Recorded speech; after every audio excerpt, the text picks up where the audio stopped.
Om Swastiastu pemirsa Bali Om TV, Swastiastu. kembali Bali Post Talk yang menjumpai Anda bersama saya Nyoman Winata, redaktur pelaksana harian Bali Post.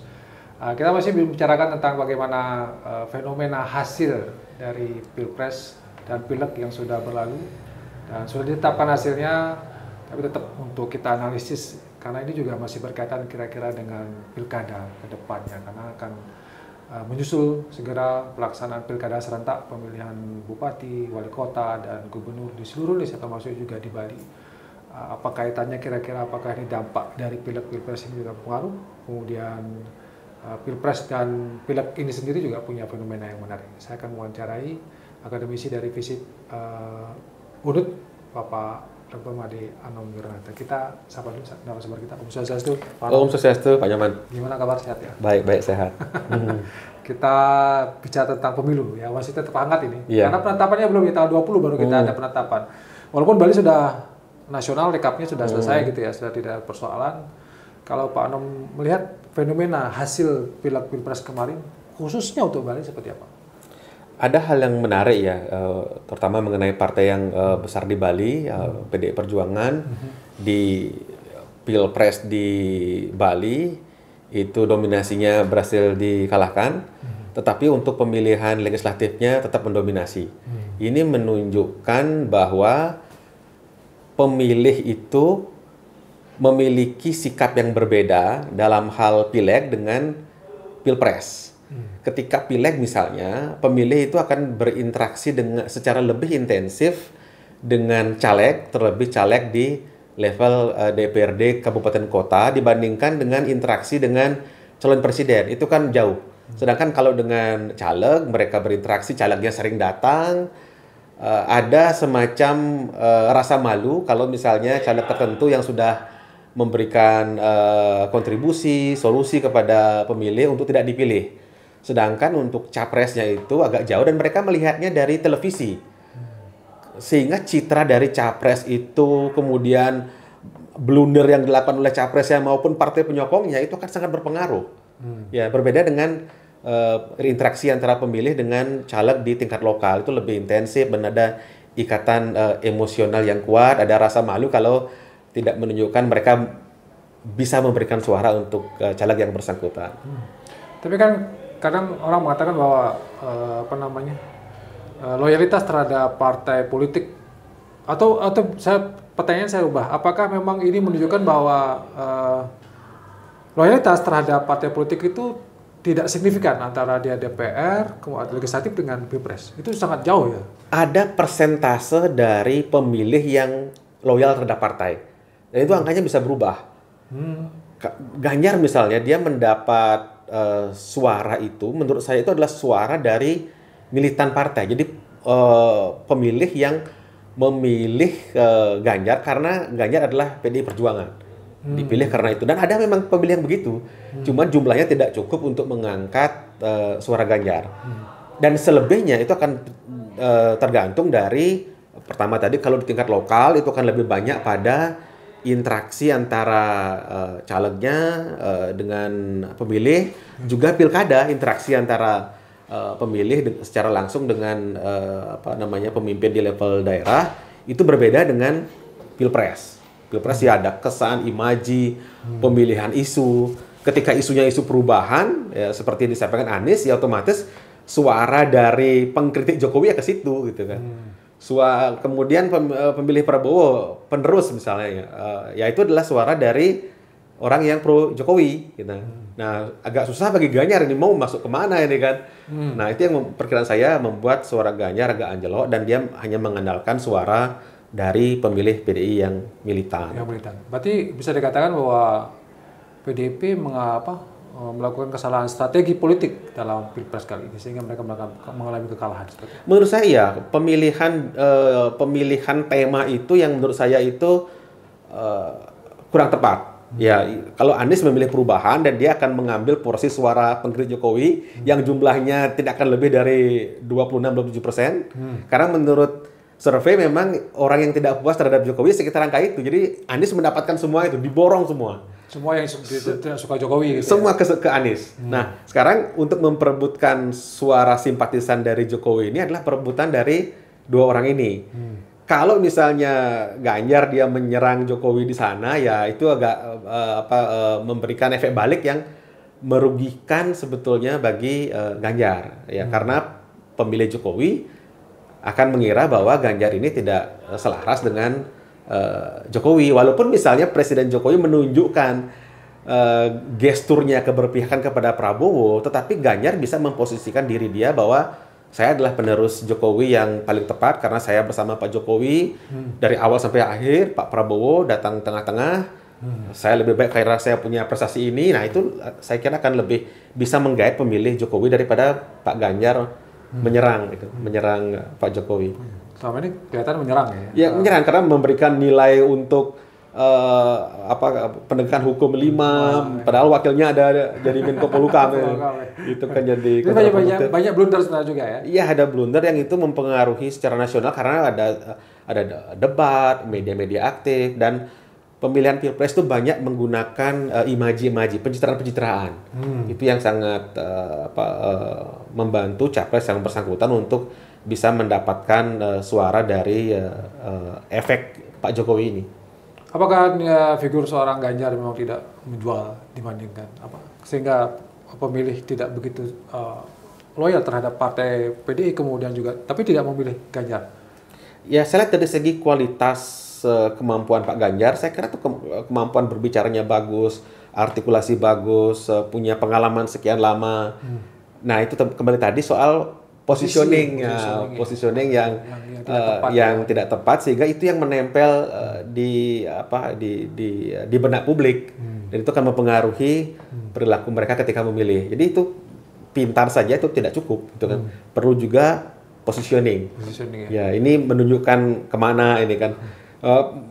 Pak Prabowo belum tentu juga nanti kebijakannya meneruskan Pak Jokowi, tapi posisi dia yang memuji-muji Pak Jokowi, padahal Pak Prabowo-nya masuk tengah-tengah, padahal berkompetisi sudah 2 kali kan, bahkan di 2 kali kompetisi Pak Ganjar ada di Pak Jokowi.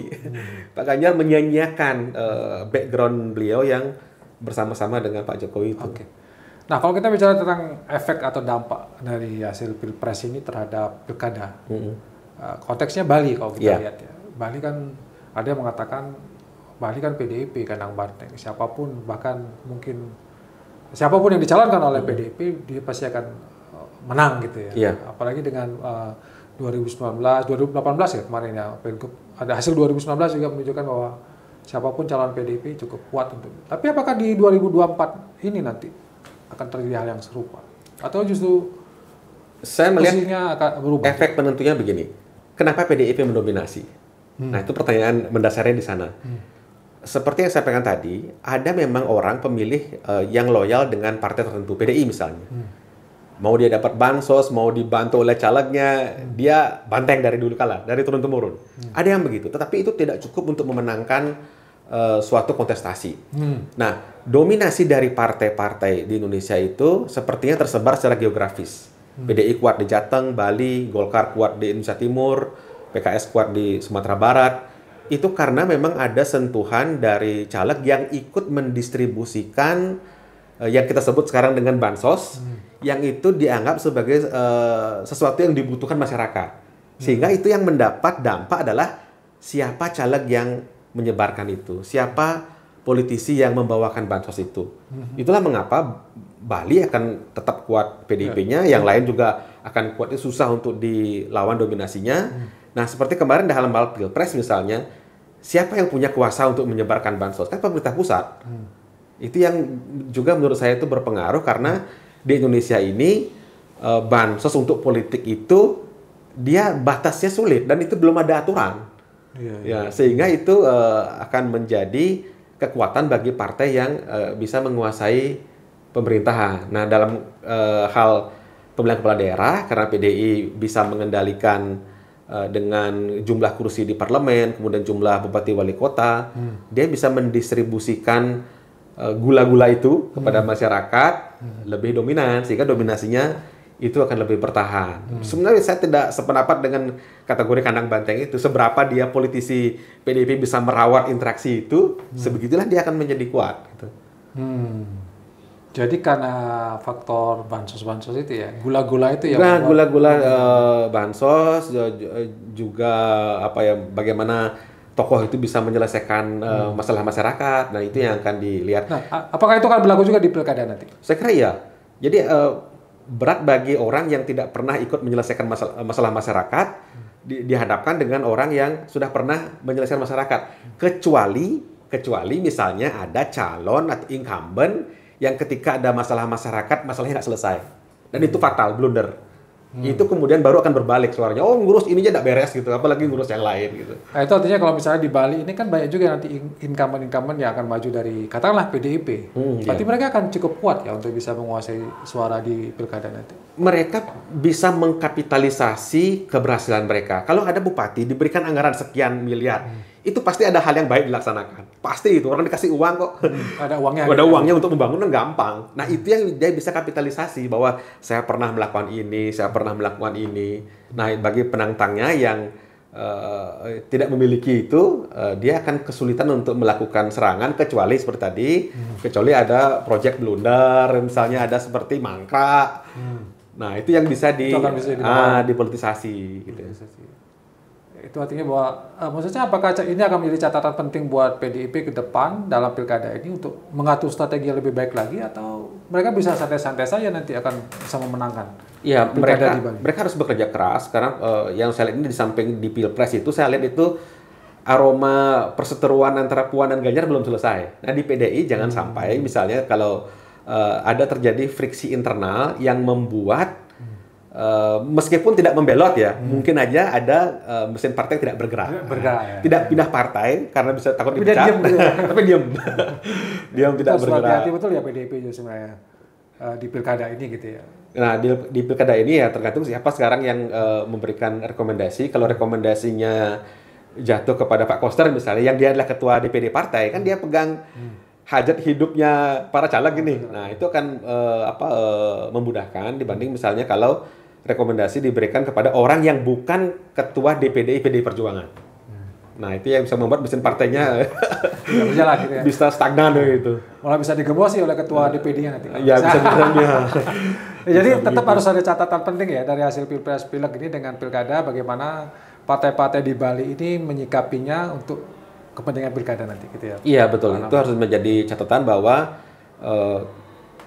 publik itu sebetulnya dia memiliki kebebasan untuk memilih, dan cara dia memilih itu kan bervariasi, tergantung levelnya. Walaupun dia nanti di level kepala daerah akan banyak melihat bagaimana interaksi antara politisi lokal, calon kepala daerah dengan masyarakat, tetapi imaji itu tetap juga penting walaupun tidak sebesar di level nasional. Itu artinya figur harus dipikirkan. Figur harus ini jangan sampai salah ucap gitu kan, menyepelekan sesuatu. Jangan sampai itu menjadi blunder karena kesalahan dari suatu calon kepala daerah akan dimanfaatkan oleh calon kepala daerah kontestan. Itu akan selalu terjadi sedemikian rupa. Menarik ya nanti ya, sepertinya pilkada ini ya Pak. Iya, saya kira menarik. Pertama bagaimana dinamika internal di PDI Perjuangan, karena ada dua calon sepertinya yang sedang bersinar, ada Pak Giri Praste dan ada Pak Koster. Tergantung sekarang bagaimana pimpinan PDI Perjuangan di level pusat memberikan rekomendasi dan bagaimana caleg-caleg ini bekerja, dan juga jangan lupa bagaimana partai kontestannya ini menghidupkan demokrasi dengan cara mengkritik yang sehat. Yang incumbent ya keberhasilannya, yang kontestan yang lain mengkritiknya, ya itu kan bagi publik mendidik kan itu. Misalnya soal sampah kok belum selesai, itu bagaimana bisa beresin yang lainnya gitu misalnya. Oke, terima kasih Pak. Sama-sama. Menarik ya bagaimana kita melihat ya banyak fenomena-fenomena, banyak kemungkinan ya. Iya, mungkin akan banyak kejutan-kejutan juga. Pilpres sudah menunjukkan kejutan, pilkada juga. Tapi paling penting adalah bagaimana kita berdemokrasi ini sudah semakin dewasa ya Pak Nawawi. Ya, masyarakat kita ya semakin baik. Mudah-mudahan itu yang bisa kita jaga sehingga pemimpin nanti pemimpin yang memang terbaik dalam proses demokrasi ini. Demikian Bali Post Talk kali ini. Saya ucapkan terima kasih atas perhatiannya. Satu untuk dengan Pramu Santi. Om Santi Santi Santi. Om Santi Santi Santi. Terima kasih, sampai jumpa.